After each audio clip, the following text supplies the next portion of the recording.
நாங்கள் ஆட்சிக்கு வந்தவுடன் அரசு ஊழியர்களுக்கு பழைய ஓய்வூதியத்தை நாங்கள் உடனடியாக வழங்குவோம் என்று சொன்ன ஸ்டாலின் அண்ணாச்சி என்னாச்சு? போய் கடந்த சட்டமன்ற தேர்தலில் அதிகமா திமுகவுக்கு வேலை செஞ்சது யாருன்னு தெரியல, அரசு ஊழியர்களும் ஆசிரியர்களும் தான். அதே வேளையில இன்னைக்கு அதிகமா கோபத்தில் இருப்பது திமுக மீது யாரு? அதே அரசு ஊழியர்களும் ஆசிரியர்களும் தான் கோபத்தில் இருக்கிறாங்க. தேர்தல் வரும்னு காத்துட்டு இருக்கிறாங்க. ஏன்னா இவங்க ஏமாத்தி ஏமாத்தி ஏமாத்தி இவங்களுடைய டிஎன்ஏல இருக்கு.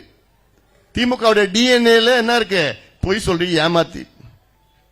அதை நம்பாதீர்கள் தமிழக மக்களே, நம்ப வேண்டாம், நம்பாதீர்கள். போதும், நம்பியது போதும்.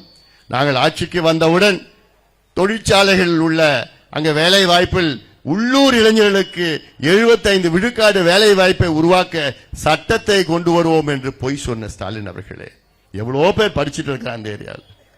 இங்க போய் இந்த ஃபேக்டரியில போய் வேலை கேட்ட கொடுக்கறாங்களா? இல்ல, கிடைக்கல.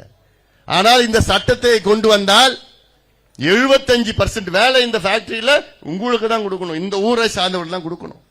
சட்டம் வேணும். இந்த சட்டம் வேண்டும் என்று தொடர்ந்து பாட்டாளி கட்சி தொடர்ந்து எவ்வளவு போராட்டங்கள் செஞ்சு விட்டது. அதனால்தான் சொல்றேன், ஒரு மாற்றத்தை கொண்டு வாருங்கள். ஆட்சி மாற்றம் வேணும், எங்களை ஆட்சிக்கு கொண்டு வாருங்கள். கொண்டு வந்தீர்கள் என்றால் நான் சொன்னதெல்லாம் நடக்கும். பெண்கள், வீட்டு பெண்கள், உங்கள் பிள்ளைகள் பாதுகாப்பா இருப்பாங்க.